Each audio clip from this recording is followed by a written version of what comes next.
अस्सलाम वालेकुम everyone, this is me Akbar. Hope आप सब लोग ठीक होंगे और मेरी वीडियोस आपको पसंद आ रही होंगी। आज ही हम लोग इंग्लिश 511 का लेसन नंबर 6 करने जा रहे हैं। उम्मीद है कि आपको पिछले लेक्चर समझ आ चुके होंगे। तो चलिए जी अपनी वीडियो करते हैं स्टार्ट। लेसन नंबर 6 है लेक्सिकल एक्सेस। अब इसमें हम देखेंगे टॉपिक 31 के अंदर मॉडल ऑफ लेक्सिकल एक्सेस। जब हम मॉडल्स की बात करते हैं तो हमें पता होना चाहिए कि लेक्सिकल एक्सेस है क्या। बेसिकली ये एक ऐसा एरिया है साइकोलिंग्विस्टिक के अंदर जिसके अंदर हम स्टडी करते हैं एक्टिवेशन और रीट्रैवल प्रोसेस मेंटल लेक्सिकॉन का।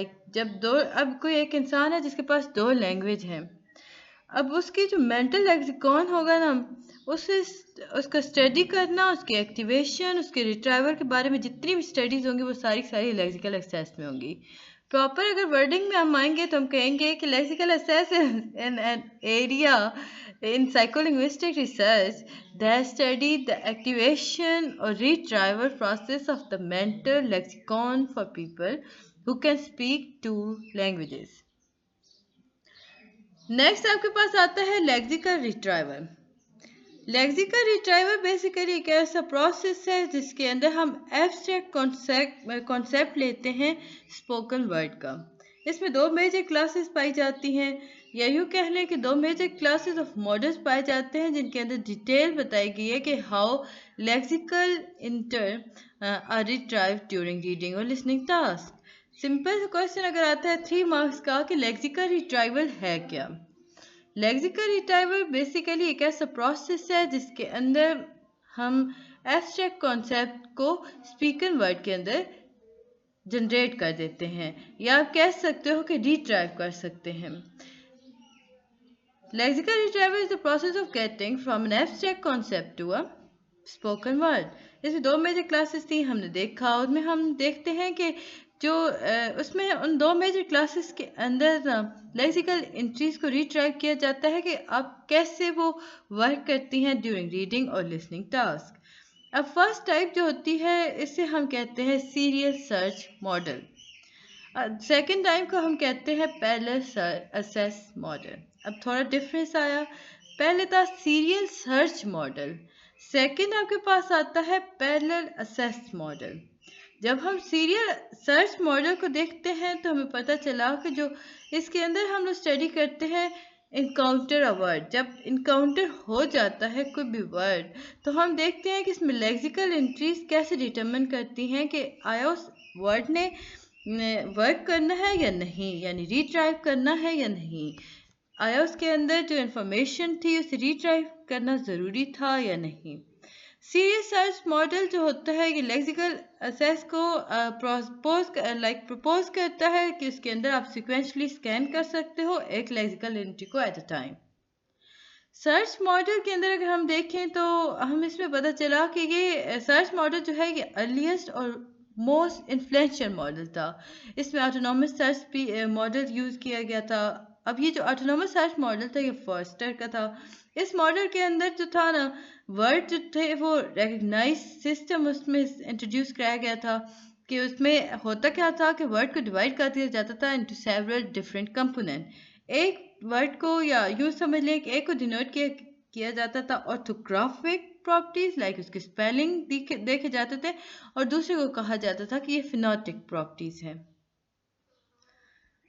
नेक्स्ट आपको जब आके बताते हैं कि जो इनपुट अगर मैच कर जाता किसी भी आइटम के साथ दोनों में से तो हम उसे पॉइंट आउट कर देते थे। उसमें होता क्या है, जब पॉइंट आउट एंट्री होती है उसे हम कहते हैं कि लेके जाते हैं मास्टर लेक्सिकॉन के अंदर, वहाँ जाके वो रिट्राइव हो जाती है। फॉस्टर मॉडल ने अज्यूम किया था कि जो लेक्सिकॉन है ये ऑटोनॉमस है, इंडिपेंडेंट है दूसरे सिस्टम्स के अंदर, और इसमें हम देखते हैं कि लैंग्वेज प्रोसेस कैसे होती है। अगर हम ओरिजिनली देखें ना तो हमें पता चला कि जो मॉडल है ये अज्यूम करता है सिंगल कंपैरेटर को जो कि मैच करता है इनकमिंग सिग्नल। अब ये जो इनकमिंग सिग्नल होते हैं ये लेक्सिकल रिप्रेजेंटेशन दे रहे होते हैं फिनोटिक और ऑर्थोग्राफिक फाइल्स के अंदर। इसके अंदर हम जब देखते हैं कि प्रॉब्लम आ गई तो उस प्रॉब्लम को सर्च किया जाता है वेरियस फॉर्म की तरफ। आप अगर गूगल करते हो तो कोई भी चीज़ देखोगे उसे गूगल करोगे उससे रिलेटेड आपके पास सारे सारे टास्क आ जाएंगे। वो सारा का सारा फ्रॉस्टर मॉडल्स पे वर्क करता था। अगर हम पैरेलल असेस मॉडल की बात करें तो हम देखते हैं कि पैरेलल असेस मॉडल जो है ये परसेप्चुअल इनपुट के बारे में बात करता है कि वर्ड को एक्टिवेट कैसे किया गया डायरेक्टली इन लेक्सिकल आइटम। हमें यहाँ पे बताया गया था कि मल्टीपल एंट्रीज जो होती हैं वो एक्टिवेट हो जाती हैं एट वंस।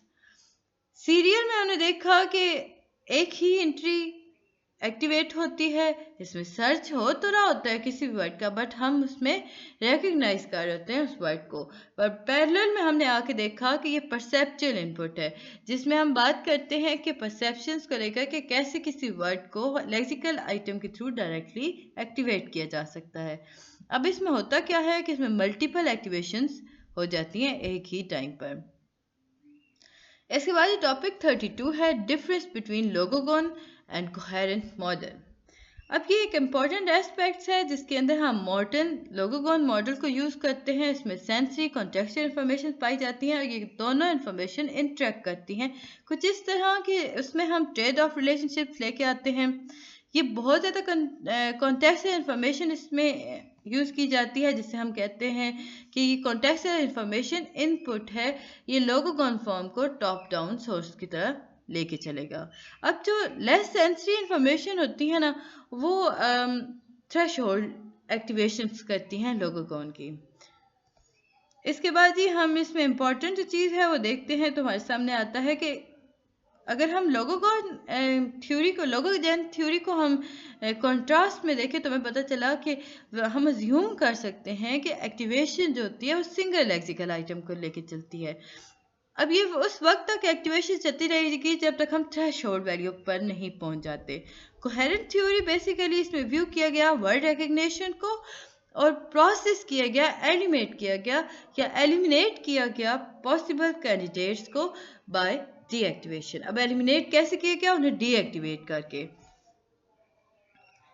आगे बढ़ने से पहले काइनी में चैनल को लाइक और सब्सक्राइब जरूर कर दीजिएगा। वीडियो पसंद आती है तो कमेंट भी किया करें, नहीं आती तो भी मुझे बताया करें ताकि मैं उससे बेहतर वर्क कर सकूं।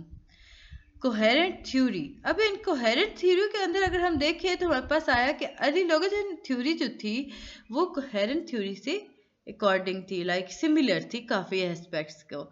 अब उसमें वर्ड रिकग्निशन हो रही थी, सब्सिक्वेंट लेक्सिकल असेस देखा जा सकता था, जिसके नतीजे में हम बैलेंस करते थे अवेलेबल सेंसरी और कॉन्टेक्चुअल इंफॉर्मेशन को। अब ये वो कॉन्टेक्चुअल इंफॉर्मेशन होती है या सेंसरी इंफॉर्मेशन होती है जिसके जो कि किसी भी वर्ड की दी जाती है और इसे गिवन टाइम पीरियड में काम किया जाता है। अगर हम डीएक्टिवेशन देखें तो अगर हम देखें ना कि डीएक्टिवेशन स्टार्ट हो गई है on the basis of contextual mismatch, तो लेस सेंसिटिव इंफॉर्मेशन जो होती है वो वहाँ पाई जाती है सिंगल वर्ड कैंडिडेट के अंदर इमर्ज होगी। हमें यहाँ पे आके पता चला कि जो डीएक्टिवेशन होती है वो तब स्टार्ट होती है जब कॉन्टेक्चुअल इंफॉर्मेशन मिसमैच कर जाती है।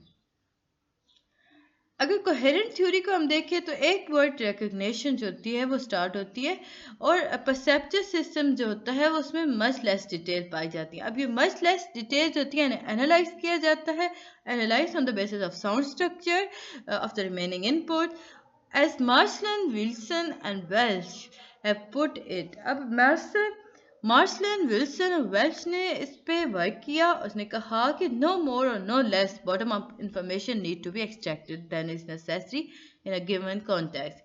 अगर गिवन कॉन्टेक्स्ट की बात करते हैं तो इसमें ना ज़्यादा ना कम बॉटम अप इंफॉर्मेशन ज़रूरत पड़ती है किसी वर्ड को एक्सट्रैक्ट करने के लिए। अब मॉडल जो था ना उसमें बेसिकली कहा ये क्या था कि हर वर्ड जो होता है, जैसे हमने शुरू में देखा था कि इसे मॉर्फेम्स कहा गया, मॉर्फीम होता है और ये लेक्सिकॉन के अंदर प्रेजेंट होता है एज अ लोगोजन। यहाँ तक हमें पता चला कि जो मॉडल था उसमें हर वर्ड को लेक्सिकॉन कहा गया और उसे रिप्रेजेंट किया गया लोगोजन, जिसके अंदर हम स्पेसिफाई करते हैं वर्ड वेरियस एट्रीब्यूट्स को, जिसमें हम बात कर रहे होते हैं सेमेंटिक, ऑर्थोग्राफिक और फोनोलॉजिकल और सो ऑन। अब जब हम बात करते हैं लोगोजन की, उसके अंदर हम एक्टिवेट कर रहे होते हैं दो तरीके से। फर्स्ट क्या है? By sensory input and second was by contextual information. अगर हम सेंसरी रूट को देखें तो हमें पता चलेगा कि जो ऑर्थोग्राफिक है या फोनोलॉजिकल फीचर्स हैं किसी भी इनपुट स्टिमुलस के वो डिटेक्ट किए जा सकते हैं। उन्हें डिटेक्ट करने के बाद उन्हें मैच किया जाता है। अब जो लोगोजन फंक्शंस होते हैं वो स्कोर बोर्ड और काउंटर पे वर्क कर रहे होते हैं। अब जब काउंटर राइज होगा, अब ये राइज होता है अबव अ प्री डिज़ाइन थ्रेशोल्ड, तो जो आइटम होगा उसे रिकग्नाइज कर लिया जाएगा।